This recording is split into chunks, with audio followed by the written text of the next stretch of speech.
Mesdames et messieurs, merci de suivre la version originale de votre magazine qui vous donne toute l'actualité. Vous avez la possibilité d'écrire tout simplement version originale TV. Vous aurez l'intégralité de cette émission.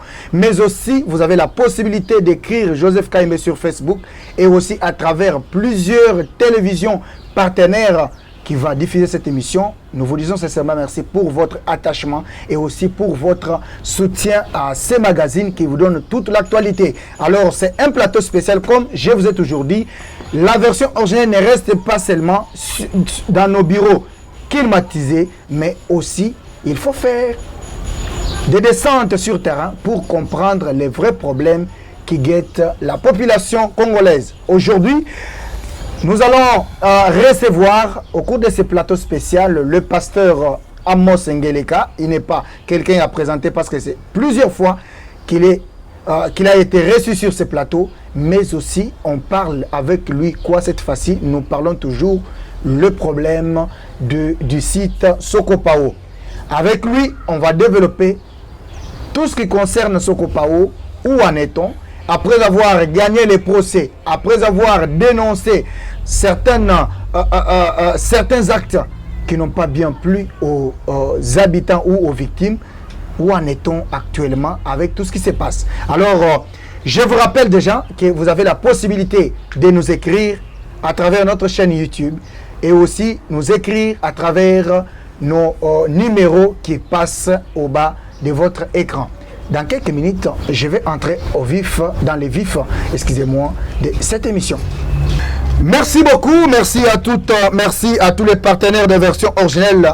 Pasta, merci Papa Joseph, merci. Et l'autre, ça l'a effort pour tous à la sous bilingue pour Congomani nyonso bayoka lisolo ngo bien basi ba mona ba document na lobi ke ba yebi déjà français belé mais awa eza lisolo moko moko tozo betango na français to betango na lingala po na mutu nyonso à comprendre lisolo tozali na yango. Alors lelo problème oyo to pèse d'abord merci pour ondimi ko zala na biso na kati ya plateau spécial pour opesa biso vérité nyonso na Oyetali Sokopao.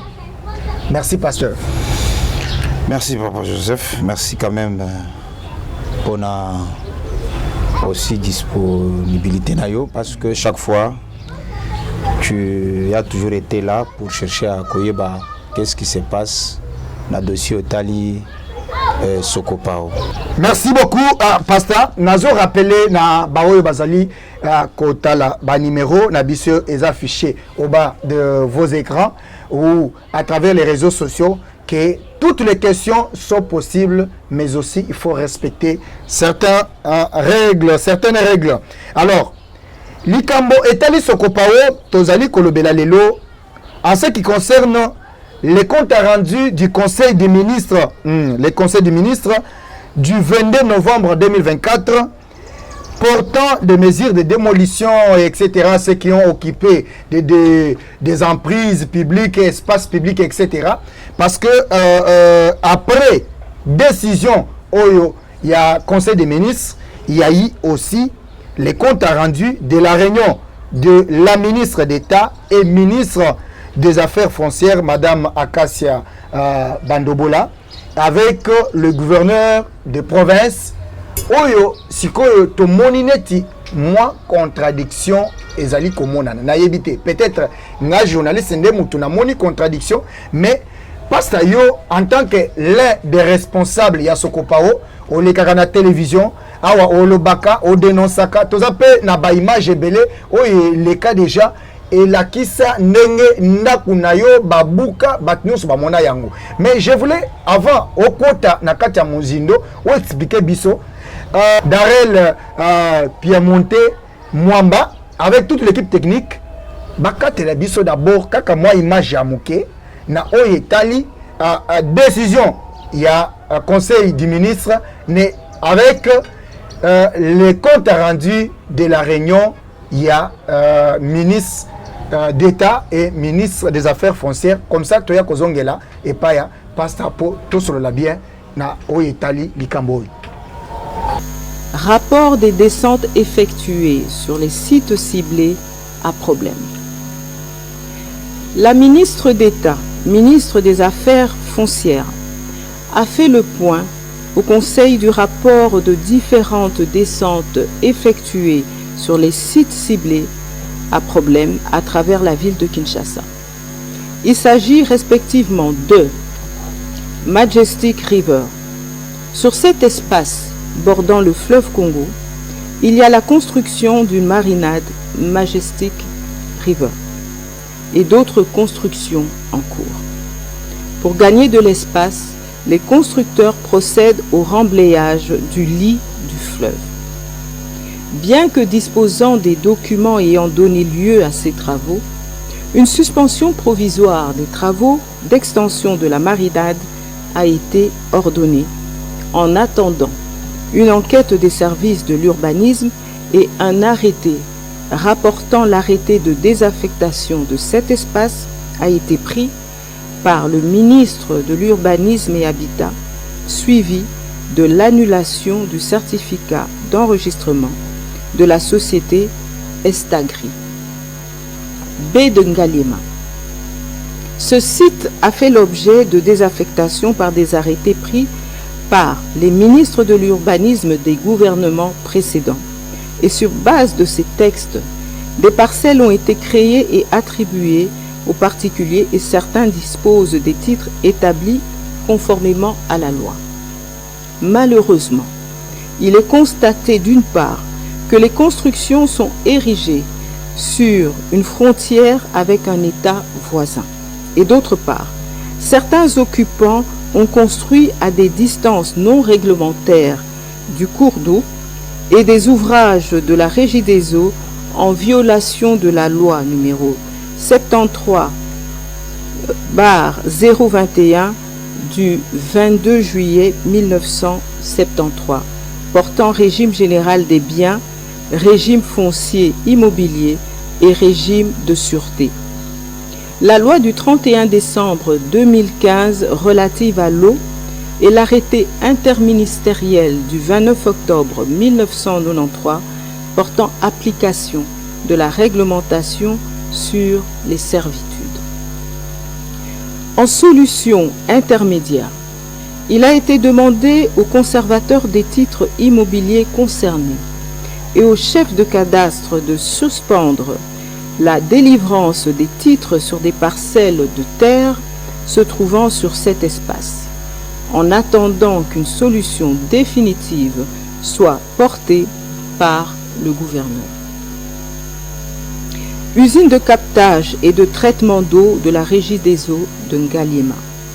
Des instructions ont été données à l'administration de la circonscription foncière de Ngaliema de s'abstenir de lotir, d'attribuer des titres sur ces espaces. Cercle hippique de Kinshasa. Des travaux de construction d'un grand immeuble se font à l'entrée de ce site et sur l'emprise de la route, causant de nombreux désagréments et des incommodités pour le voisinage. Bien que le constructeur possède des titres lui permettant de construire sur cet espace, une suspension des travaux a été décrétée en attendant que des investigations plus poussées soient effectuées par les services du ministère de l'Urbanisme et Habitat.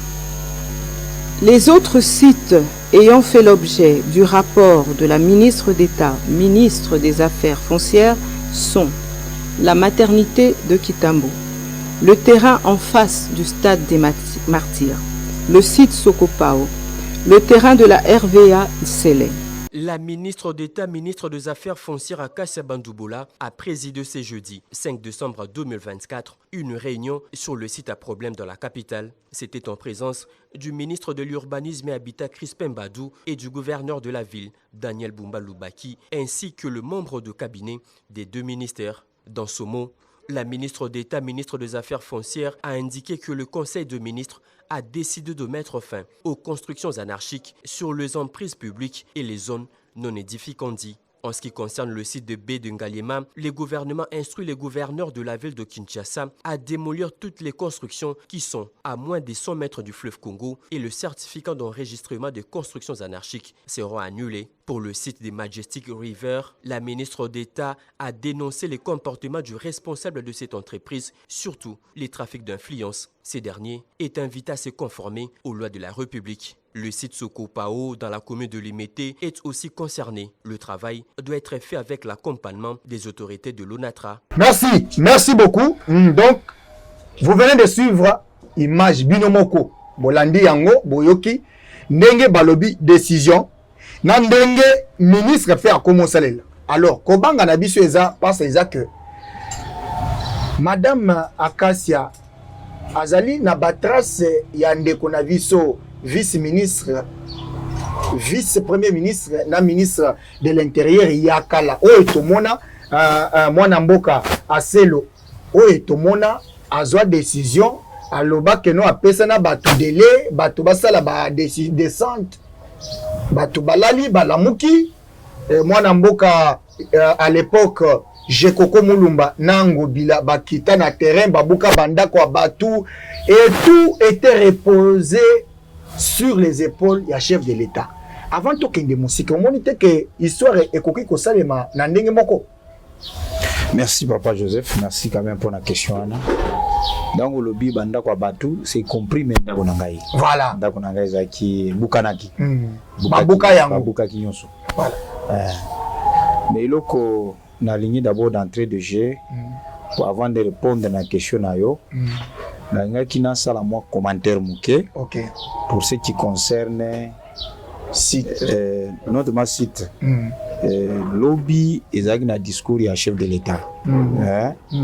Chef de l'État, il a parlé sur l'état de la nation. Voilà.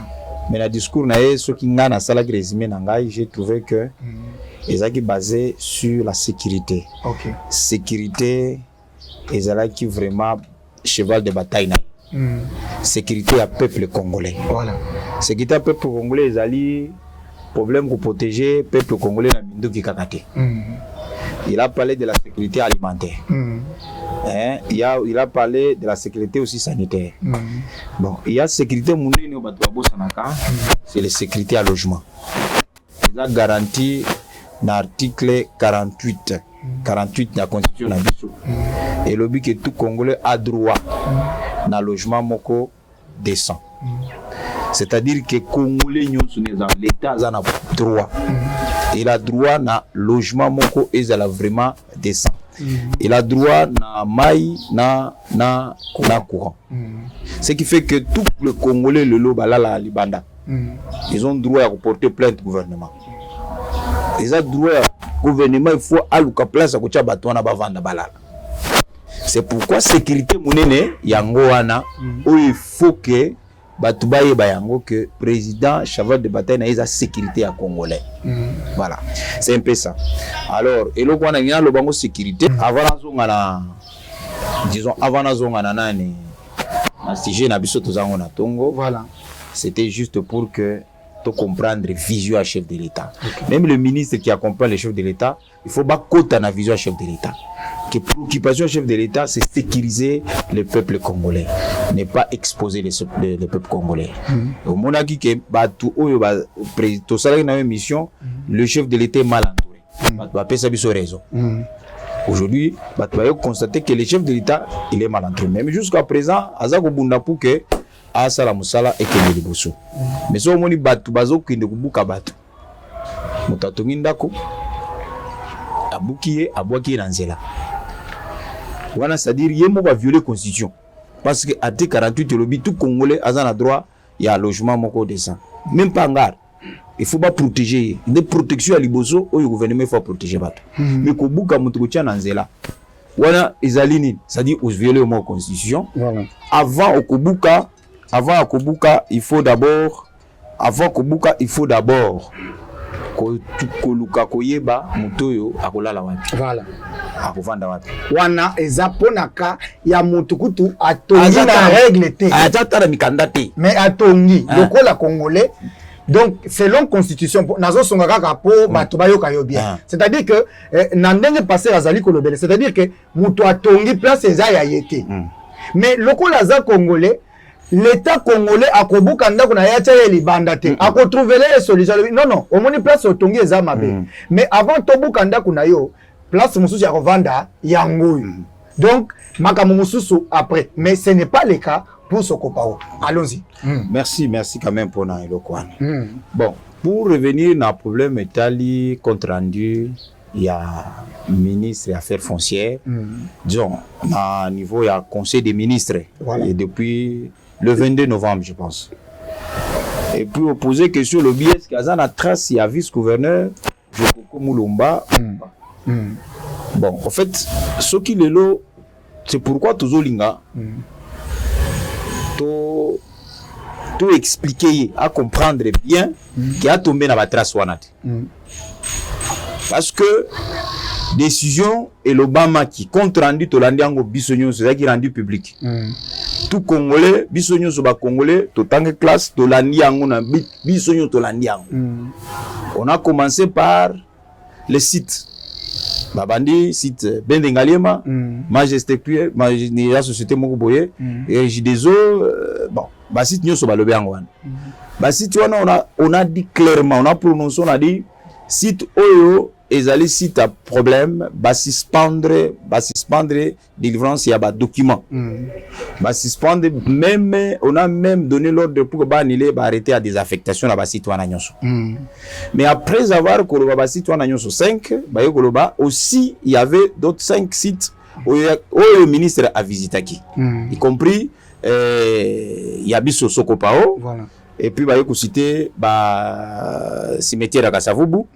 Mais là où ils ont dit, dans le cimetière à Kassavubu, les commentaires, ils ont été réhabilités par l'arrêt du Conseil d'État. Hein? Mais dans le site, on n'a pas les commentaires. Hein? Il y a une suspension de mon côté. Ok. Mais dans ce cas, il y avait quelques recommandations. Quelques recommandations juste autour, il y a pas site wana nyonso. C'est-à-dire quelques recommandations on ne sait pas sont des emprises ou quoi que ce soit. Là, tu es bien noté. Après avoir yoka compte rendu il y a ministre il y a conseil des ministres. Tu es comme on a ce ministre des Affaires foncières, na ministre urbanisme, basali réunion, na gouverneur pour na exécuter. Balobi d'ici janvier, ils vont déjà commencer à exécuter décision il y a conseil des ministres. Mais là où on n'a pas compris, c'est les commentaires des journalistes. Hein? Vous savez, les journalistes, commentaires les kakanango. Sikoyo, aye kusala commentaire, dit que non, même ce copain ils a concerné, on va démolir, on va faire ceci. Mais on a beaucoup plus parlé des emprises. Voilà. C'est pourquoi on a ligné beaucoup plus Koloba, beaucoup plus sur les emprises. Mais on a parlé des emprises sur Sokopao. Mais s'il faut parler des emprises sur Sokopao, c'est bien. Mais moi, je pense que emprise des agana Sokopao. Emprise des alliés le long des voies ferrées. Ok. Hein? Au lieu Koloba emprise à Sokopao, là c'est trop dit. Il faut Koloba emprise à voies ferrées parce que toujours banda Gombe tiki senso. Ok. Mais ce que vous avez tikala emprise à Sokopao, comme si Rai Suki kana Sokopao. Ou Rai Suki na Sokopao. Vraiment. Rai tiki senso. Ok. Donc, vous voulez prendre en prise, il faut que le là de la voie ferrée, mais pas seulement Sokopao. Parce que Sokopao, vous visez quoi? Vous comprenez? Voilà, c'est un peu ça. Toujours Linga Koyebisa, Madame la ministre, a tombé sur les traces. Il y a vice-gouverneur. Parce que Toyebisa a yoka bisoté. Bien? Ok. Toyebisa a yoka bisoté. Et puis, Oyo, les agriculteurs fait l'octroi naïre. Au moins que les lois est comme un problème, même politiquement, est comme un problème. Parce que les lois, il y a Zaki Moutubalinga qui a partout nyonso. Même ce qu'on peut voter. Mais suite à Babilo Kouana nyonso, Azasu na crédibilité pas na bisoté. Si koyo pona étaler en prise. Est-ce que bino awa na Sokopao bozali concerné, est-ce que botongi na prise? Parce que c'est ça la question. Oyo il fallait expliquer en prise na espace public ezali nini. Comme ça ba Kongomani na ministre na ba excellence ba tous ba comprendre que est-ce que Sokopao azali ko mériter kozala na liste ya bato bakoya kobuka soki pe bakobuka nini ezanda ko ya bato na Sokopao usote bakobuka babiloko mosusu eza pene na gare. Ah, merci beaucoup, une très belle question. Bon, en prise, il y a une différence entre en prise publique na espace public. Hein? OK. En prise publique, ils ont défini, parce que ce moni ministre avant de commencer à lobby, c'est long, hein, l'arrêté interministériel du 29 octobre 1993. C'est cet arrêté nangina le belango le loto tangango pe bien. OK. Puisque aux anango peut-être ko taper la constitution na biso poto le babilo yo. Oyo te pa na yote mais oyo ezali ya solo et puis ba kongomani nyonso bakolanda yango. Donc na monia wa code foncier journal officiel il y a to arrêté mbalamoko to natanga kaka arrêté. Donc arrêté interministériel numéro 021 du 29 octobre 1993 portant application de la réglementation sur les servitudes. Okay. Na sauté ba vignon soana na kei na premier arrêté au terme du présent arrêté, il faut entendre par servitude 2 points. Les espaces verts nazo kende mbala moko sur les emprises de chemin de fer. Il y a, on dit, les emprises de chemin de fer de 5 à 50 mètres suivant les catégories. Ok, ça c'est très bien. Ok. Oyo, eza biloko na biso to comité. Ok. Oyo, ezali mobeko eza constitution na biso. Voilà. On a eu Italie, makambo Italie, ba emprise ou servitude. Hein? Il y a voie ferrée. Vous comprenez? Oui. Loi et lobby boy. Ce que moni balobi servitude. Place nyonso balobi servitude.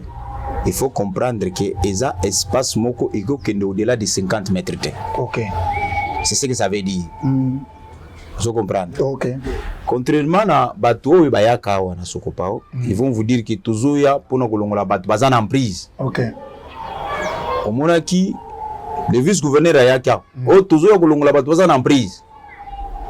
Or, en prise, ça défini, la limite, ça bien défini. OK. En prise, au-delà de 50 mètres.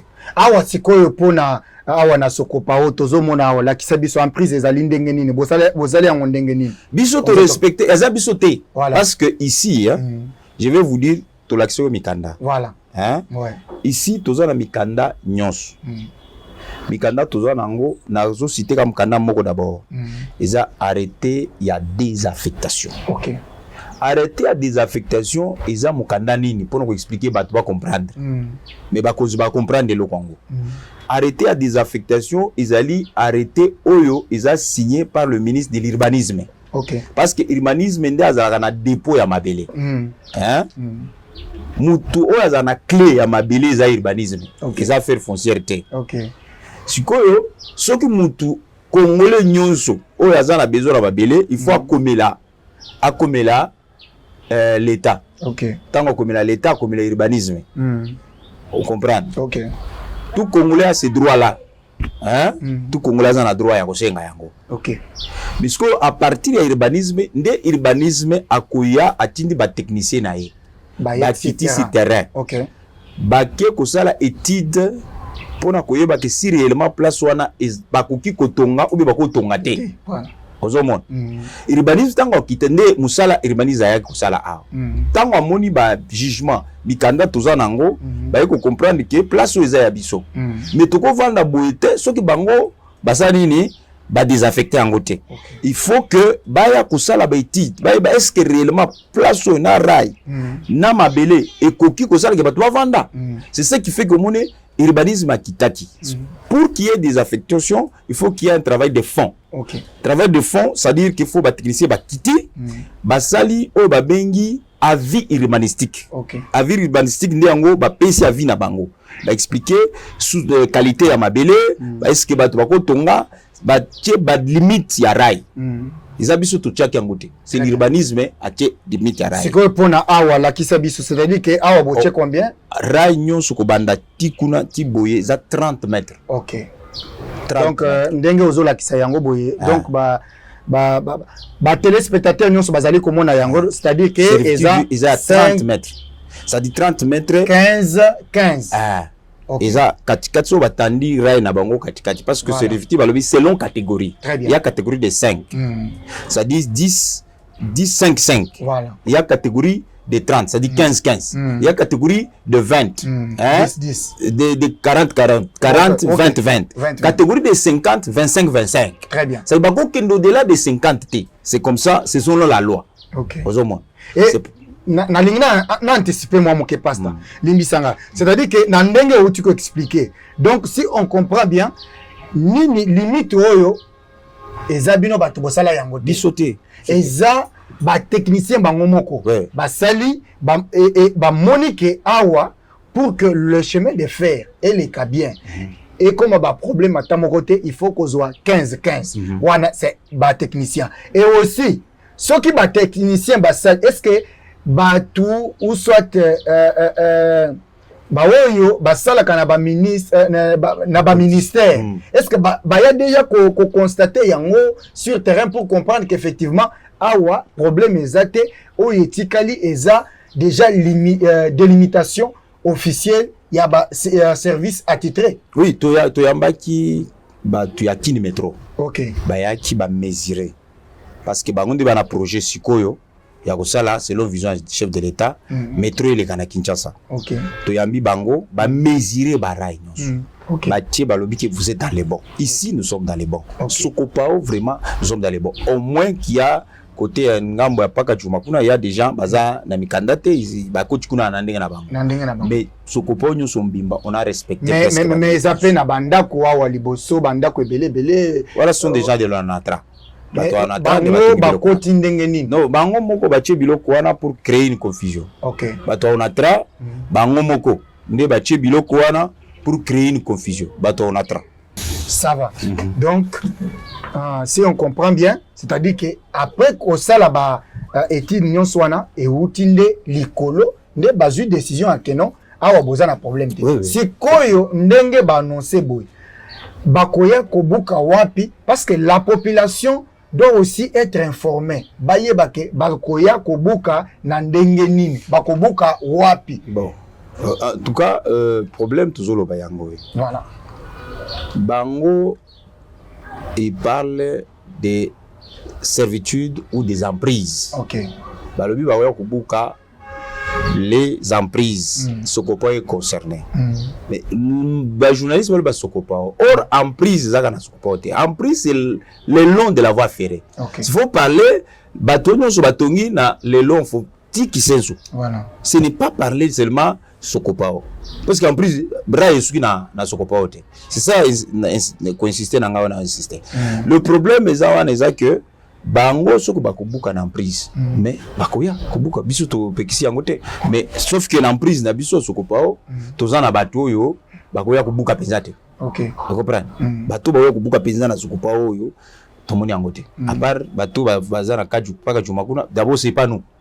C'est pas bisoté bato pa kajuma ba côté bango moko na ndenge na bango na bato yo baza côté parce que rail musu eza rail de manœuvre. Toza na rail principal, toza na rail de manœuvre. Mais c'est quoi des manœuvres? Des manœuvres aussi kuna batika 15 mètres, c'est-à-dire de part et d'autre 7,5 au lieu de 5 mètres, catégorie de 5 balobiwa. Parce qu'il y a catégorie de 5. Mais bango dans des manœuvres ils ont la catégorie de 5 mais kuna ipana biso totika batika 15 pour nous prévoir 7,5. Mais wana sikoyo kuna pour des manœuvres sikoyo nde tonda na bato toketi biso totiki kutu 10 mètres au lieu de 7,5. C'est-à-dire batu wana baza kuna baza batu ya onatra oyo baye kotia bangar wana pour créer confusion. OK. Batie bangar na bango pour créer confusion comme si c'est nous. Oyo eza bisote. Eza bangar na bango. Eza oyo ezingi dépôt diesel wana. Okay. Parce qu'ils sont en train de parler bisote ko envoyer dépôt diesel. C'est pas nous. OK. Batu ba envoyer dépôt diesel, c'est ça bato on attrape ba bazu bato na bango batia wana pour créer confusion. Ozomona. Site oyo eza site ya onatrate. Ozomona. C'est déjà désaffecté. Si tu es déjà on a maboko ya l'état. Oui, c'est déjà exactement, c'est déjà désaffecté. OK. Nous avons des décisions judiciaires oyo isa ko soutenir le kotozoloba. Chose grave aussi. Les gouverneurs tango yaki abukia. Tokendaki ko funda gouverneur. Tolandi mobeko ndenge lobi. Tozali na re oyo est condamné ville province à Kinshasa. Mais apparemment bino botonda mbongo yango ndenge na tuna bino autrefois botika lisolo yango alors que bo gagner procès, il faut réclamer les $300,000. Non, eza processus. Toza processus ya kozombongo wana. Totikite. Ba condamné aussi gouverneur. Gouverneur ndenge za wana. Auto de ville bazara nyongo na biso ba futa biso. Pona bandako bayaki kobuka. Bayaka kobuka. OK. En 2021. Tokendaki tofundi bango. 2022. Tofundi bango na coup d'appel à Gombe. Parce que ba bureau ya hôtel de ville eza na Gombe. Tant que tofundi bango, tozwa décision oyo ezali par défaut. Pour bato ba kanisaka ote na yoki bato zolobe bazozo ba décision par défaut non. Malgré par défaut aussi c'est une décision. Mais biso tozwa défaut par décision par défaut ezali décision contradictoire. Voilà. C'est-à-dire ba avocat ya tol de ville bazaki na ngam, ba avocat na biso bazalaki na ngam. Ba sambi ba avocat ya hôtel de ville bazangi maloba. OK. Prouve-nous que batouana baza ba anarchiste parce que ba taxa biso que toza ba anarchiste. Voilà. Totongi bandako na bisiko il fallait kotonga ba yebisu ba avocat ya hôtel de ville prouver cour que bateau yo baza batongi na place parce que au regard de mikanda baza nango to moni place oyo baza ba anarchiste parce que bazali na mikanda nyonso ils ont été désaffectés, il y a des jugements et tout Sokopao n'engeza boye ils a déjà urbanisé. Très bien. Toza la ba veni, toza nyonso ezali. Ba numéro cadastro ezali. C'est-à-dire biloko nyonso ezali. Biso tozo luka ba ya ko urbaniser site te eza déjà urbanisé. Ozomon. Parce que lorsqu'il y a déjà des affectations, c'est-à-dire que tout parce que des affectations ezali musala moko et salamaka, il y a d'abord avant des affectations ça musala et salamaka avant. Tout balakisi ba limite, toyebi ba limite na biso. On a train d'aller ba limite na été. OK. Biso toyebi ba limite na biso. Dès qu'il y a des affectations, c'est-à-dire on a déjà délimité les sites. Parce que vous allez expliquer makamoko eza ya mutuya. Donc je rappelle à tous les téléspectateurs, vous avez la possibilité d'écrire tout simplement version originale TV, vous aurez l'intégralité de cette émission avec pasteur Amos Ngeleka, l'un des responsables du site Sokopao ici à Limete. Donc vous avez toujours entendu parler de Sokopao. Sokopao est bandi wapi. Assis à expliquer la émission Ebele. Attends en ligne, tu peux écrire tout simplement version originale Sokopao. Vous verrez plusieurs émissions et vous allez comprendre l'histoire du site Sokopao. Mais elo comme ça na yeba pour nani bino en tant que responsable pour éviter la confusion. Il fallait aller vers l'autorité.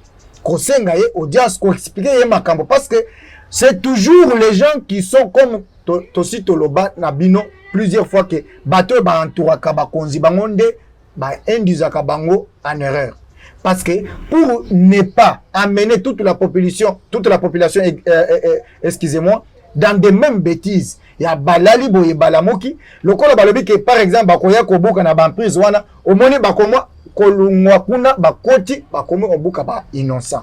Pourquoi ne pas demander l'audience à l'autorité, aller avec des documents, l'expliquer la situation, qu'attendre que les gens descendent sur terrain, viennent commettre des erreurs et des dédommagements, tout ça. Pourquoi Bozo réfléchir dans les Bon, en fait, Bisso Tokenda qui dernièrement a recevoir qui ministre Affaires foncières. OK.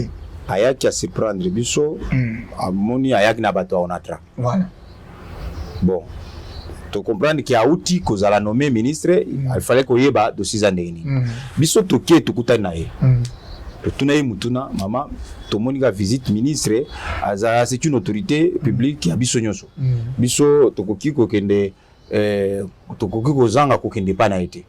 To tuniye maman to moniyo na site na biso habité na ye parce que il faut na ye ba de 6 ans d'année. Pour to senga ki mais biso pe toza ba voisin en atra.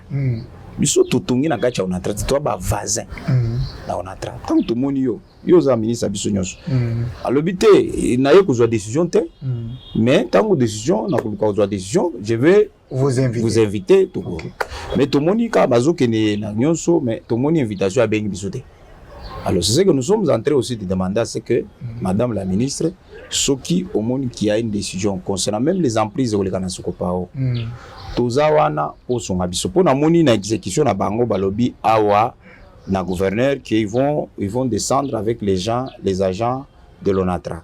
C'est bien peut-être parce que bango va utiliser garay mais quand même à côté biso toza ba voisin. Voilà. Mais ce que nous ne voulons pas c'est que va déborder. OK. Parce que le gouverneur lui-même a lié parce que si va condamner na cour d'appel hôtel de ville. Voilà.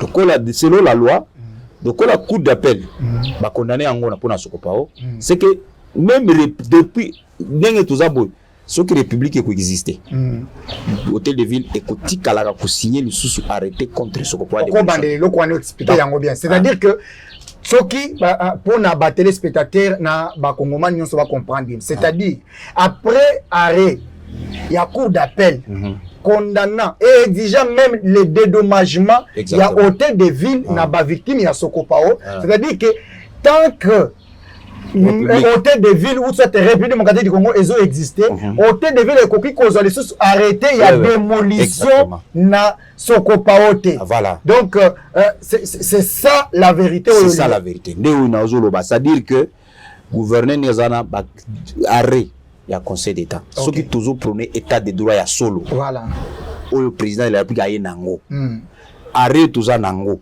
et ça beaucoup qui nous vérifier yango c'est RA 577 na RA 596 OK il y a cour d'appel de Gombe et ça ko bomba naté ko kende kuna na greffe ko vérifier yango OK to gagner hôtel de ville pas gouverneur té to gagner hôtel de ville OK c'est-à-dire hôtel de ville à Kinshasa gouverneur a ko signé sous arrêté à démolition qu'on a été pas ça condamné. Très bien. Ça dit ce quoi signé yango kaka c'est que ça les républiques na mususu vous avez ce quoi signé yango kaka c'est que ça les républiques na mususu ce qui a signé yango c'est-à-dire à sali république na mususu passe à toujours tendre vers la fin. OK il y a une mission vous allez regarder votre caméra sikoyo opé sa message d'abord na président de la république na ba autorité pe na ba congomani nyonso bazali kolanda yo na version originelle na peuple d'abord pe na ba média nyonso eko produire version originelle. OK merci beaucoup message à Liboso na pesa chef de l'état na landa qui discours na devant l'état devant des chambres où il y a s'adressa qui na nation mobimba mais na sepeli sur parce que na monique préoccupation na ezala où etali santé et sécurité à congolais parmi ba sécurité protection à congolais pour na ko sécuriser congolais ils a aussi logement ba congolais nyonso nde baza boye selon constitution et puis bango droit il y a base à la naisika ya malamu ya kolala. OK c'est pas que ba détruire batou ba boka bango libanda te même ceux qui sont dans kati ya ba prise so bolongo lié il faut trouver là où il faut ko chaye c'est ça alors na singi na chef de l'état merci d'abord parce que nous avons suivi processus il y a dossier nyonso ya Sokopao ba dossier na biso Sokopao sans citer d'autres dossiers to landi yango na musika to bando ko landango mouvement ndenge zo tambola de ba autorité na gouvernement nous avons compris que c'était sage. OK président alandi pesa intérêt pesa ba congolais azanango alors to sengi que président alande la dossier na biso Sokopao. OK bango bazalaka bazu avoir la chef de l'état qui est beaucoup de bossa musala ba comme sur terrain ba déborder. OK aux hommes que chef de l'état afungola miso ndenge bakoya pona ba servitude pona ba emprise balanda ka emprise ya au-delà de 50 mètres ezalaka te voilà alors balanda ka emprise ti na suka et puis batika koloba emprise sokopa emprise soki na sokopa te emprise ki ti na Kisenso ti ba Congo ozomona ça to pesi merci na chef de l'état pona musala wa sali mais alandela biso ndes dossier wana to lingi pe au besoin to ko luka pe aza présent ya biso au besoin bana sokopao le moment voulu si aussi akopé ko sala descente lui-même na kati ya sokopao en tout cas komona ke batu ko éviter batu bakenda ko betele masolote yemo wa omona ke makamto loba eza vérité. Deuxième message, il y a plus de gouverneur. Gouverneur, je na signalé gouverneur a tombé pe na batras ya prédécesseur na été. Parce que au moni erreur bango basalaki place où il y a des décisions judiciaires, il y a que signer arrêté à démolition ezalakate. Même si ordre outil likolo. Yo so ko moni en tout cas erreur wana il faut que yebisa ba konzi. Batwana bazali na mikanda nyonso parce que soki yo sali embeba biso tokomona ndi gouverneur tokomona bango nyonso te o tokofunda biso za gouverneur ndi tokofunda voilà omoni c'est-à-dire a consigner arrêté en fonction ya emprise emprise de nani constitution et définir yango voilà vous comprendre limite yango constitution et la kisi yango gouverneur a respecté des jugement ba décision judiciaire na ba décision aussi administrative. Alors na sengi aussi na madame la ministre des affaires foncières. Je sais que derrière ce site Sokopo Isaka on a traité. Il y a des hommes qui cherchent ce site ici. OK. Oyo nazoloba que chef de l'état ata la mise bien.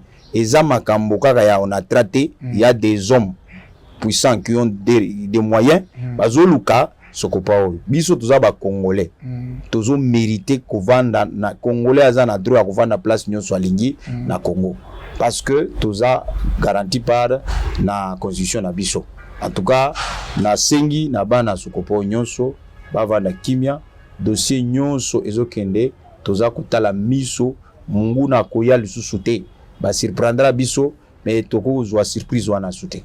Voilà un peu. Merci, chers téléspectateurs. Merci au pasteur Amos Ngeleka, l'un des responsables du site Sokopao ici à Limete. Il a quand même accepté notre invitation pour nous expliquer cette situation ou ces dossiers de Sokopao qui continuent encore à couler beaucoup d'encre et salive. Mesdames et messieurs, je vous retrouve très prochainement avec un autre invité.